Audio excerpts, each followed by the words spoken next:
하나님 말씀 호세아 10장 1절로 8절입니다.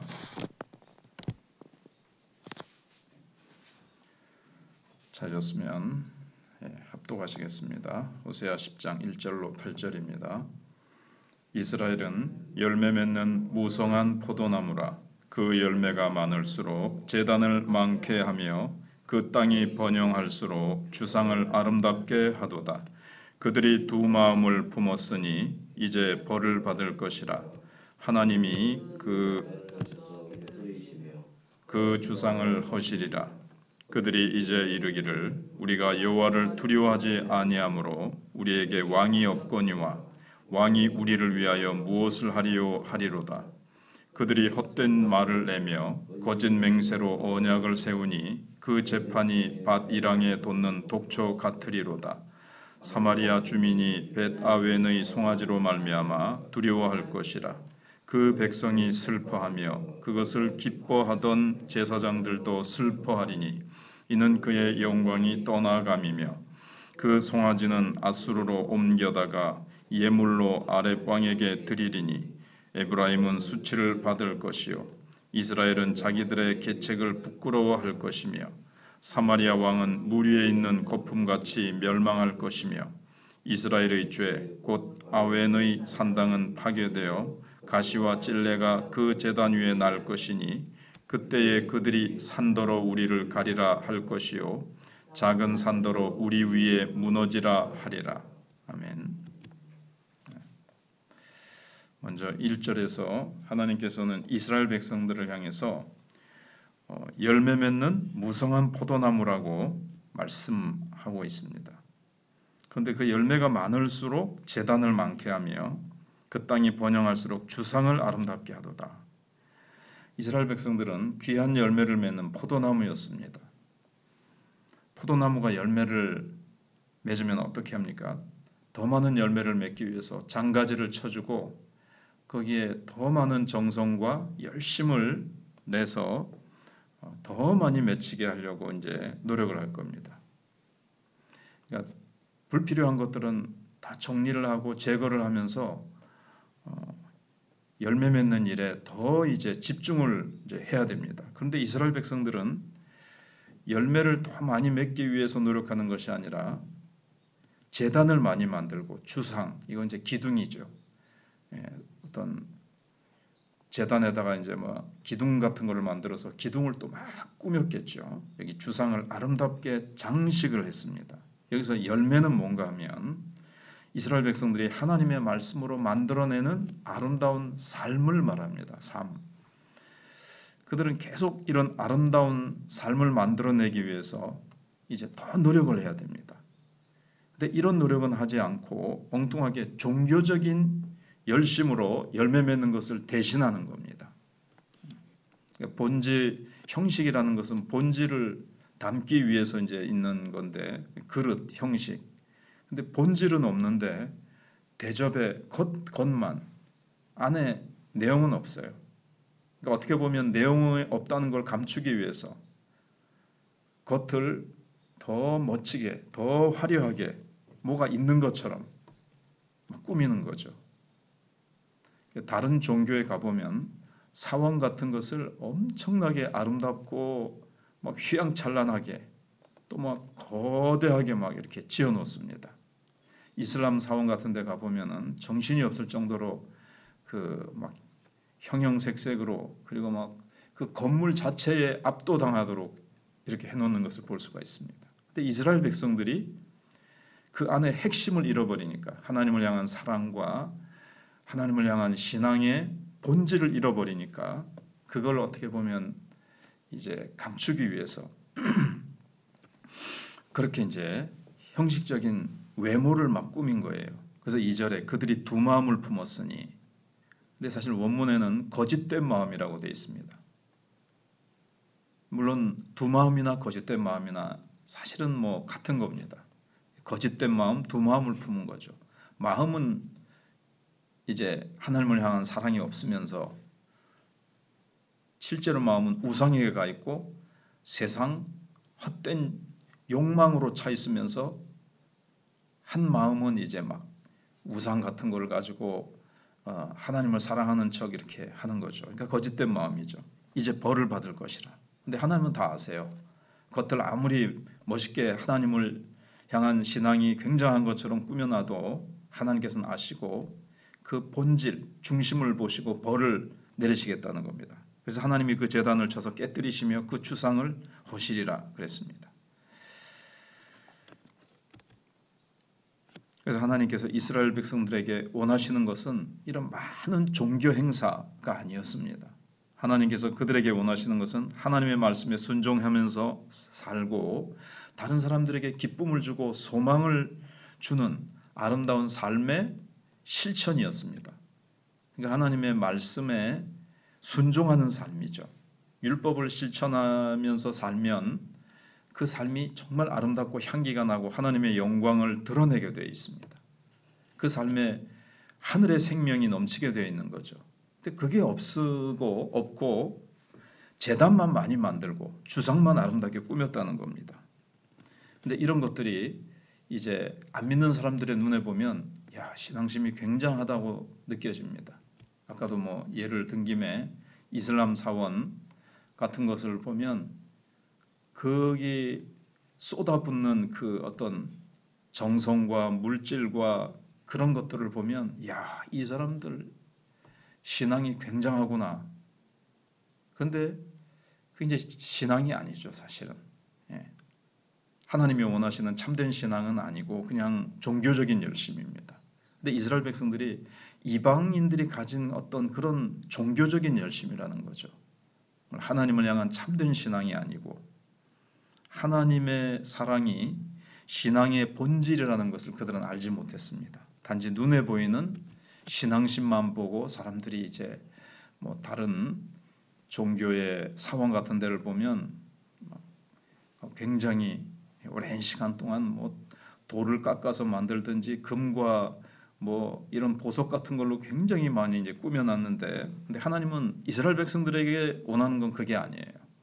이방 백성들은 하나님도 모르고 하나님의 사랑이 본질이라는 것을 모르니까 그렇게 한다 하더라도 하나님이 택하시고 율법을 주셨는데 율법을 통해서 하나님이 진정 원하시는 것이 뭔지를 보여주셨는데 그거는 빠지고 이방 백성들처럼 종교적인 어떤 겉모습만 휘황찬란하게 꾸며놓은 것, 오히려 불쾌하게 여기신다는 거죠. 하나님이 기대하신 것은 전혀 없으니까 하나님이 그 모든 주상과 제단을 헐어버리시고 하나님이 벌하시겠다는 거예요. 그들은 왜 그러면은 참된 실천은 하지 않고 많은 제단을 만들고 기둥만 꾸몄습니까? 하나님이 눈에 보이지 않기 때문에 그렇습니다. 하나님을 자신들과 같은 수준으로 끌어내린 거예요. 구약의 이스라엘 백성들은 영적으로 너무 거듭나지 못했기 때문에 지금 이 이스라엘의 지금 타락한 모습, 호세아서의 시대의 이스라엘 백성들은 하나님이 율법도 주시고 선지자도 보내시고 다 하셨지만 우리 신약 시대와 같이 이 새 언약에 의해서 거듭나지 못했기 때문에 결국 이들은 삶의 실천은 없고 이렇게 하나님을 눈에 보이는 것처럼 같은 그런 자신들의 수준으로 끌어내려 놓고는 자꾸 눈에 보이는 멋진 것들로 자꾸 만드는 거예요. 하나님을 자꾸 보이는 형상으로 자신과 같은 수준으로. 그러면서 이제 그들이 좀 앞에서 쭉 1장부터 나왔지만 그들의 삶은 굉장히 죄악된 삶이고 그러면서 그런 거짓된 마음을 감추는 겁니다. 삶은 율법의 실천이 없고 이웃의 땅을 빼앗고 왕과 지도자들과 제사장들마저 또 온 백성이 다 타락해서 음행과 우상 숭배와 탐욕과 강포가 가득했습니다. 근데 그럴수록 자꾸 그런 것들을 이렇게 소위 커버하기 위해서 종교적인 어떤 외모로 그런 것들을 자꾸 가리웠던 거죠. 그러니까 이것이 두 마음이고 이게 이제 거짓된 마음이라는 겁니다. 아무리 겉으로 꾸미고 위장을 해도 하나님은 꿰뚫어 보시고 그들의 진정한 중심에 하나님을 향한 사랑이 없다는 것을 아시고 탐욕과 죄악으로 가득 찬 걸 아시고 그 탐욕과 거짓을 하나님이 다 깨뜨려 버리시고 제거하시겠다는 겁니다. 그래서 그들은 참으로 이 죄악된 기질이 변하지 않습니다. 이걸 계속해서 호세아 1, 2장만 하면 될 것 같은데 3장, 4장, 5장 계속 구약에서 계속 이것을 얘기하는 것은 인간은 예수님이 오시기 전에는 소망이 없다. 인간은 아무리 해도 변하지 않는다. 세월이 가고 하나님이 이런 축복 저런 축복 다 주셨어도 그 축복으로 오히려 하나님을 마음을 아프게 하는데 오히려 이걸 사용하는 거예요. 하나님이 물질적인 축복을 주시면 이 물질적인 축복 가지고 오히려 우상 숭배하고 하나님의 마음을 아프게 하는 쪽으로 갑니다. 예수님이 오시기 전에는 성령이 오셔서 인간의 본질을 바꾸기 전에는 인간이 예수님과 함께 죽었다가 다시 새로운 피조물로 거듭나기 전에는 인간에게는 소망이 없다 하는 것을 가르쳐주기 위해서. 그래서 율법은 몽학 선생이죠. 예수 그리스도께로 인도하는 몽학 선생입니다. 율법을 들여다보면 자신들이 너무나도 죄악으로 가득하고 우리는 하나님을 기쁘시게 할 능력이 안 된다는 것을 이제 율법이란 거울을 들여다볼수록 자기들은 이제 죄인이라는 것을 깨닫게 되고 사도 바울의 고백과 같이 오라 나는 공고한 사람이로다 이 사망의 몸에서 누가 나를 건져낼고 이제 이렇게까지 이르게 하는 거죠. 그런데 이제 호세아에서 지금 말씀하고 있는 본문은 오라 공고한 사람이로다 이거는 아직 못 깨달아요. 그래서 그들이 3절에 이제 이르기를 우리가 여호와를 두려워하지 아니하므로 우리에게 왕이 없거니와 왕이 우리를 위하여 무엇을 하리요 하리로다 그랬습니다. 이것은 무슨 말씀인가 하면 하나님의 참된 목자가 없다는 뜻입니다. 지금 왕이 없다 이 말은 참된 왕, 그러니까 이스라엘 백성들은 이방 백성들과 같이 그냥 통치하기 위해서만이 왕이 있는 게 아니에요. 보통 다른 나라는 다 군림하기 위해서죠. 자기가 정권을 잡고 군림하는 왕이죠. 지금 그런 왕은 있어요. 지금 이스라엘에 다. 그래서 쿠데타가 계속 일어나고 구약 북이스라엘은 엄청나게 타락했다 그랬습니다. 특히 왕들이 그랬어요. 근데 하나님은 왕을 이스라엘에게 왜 세우셨냐면 목자입니다.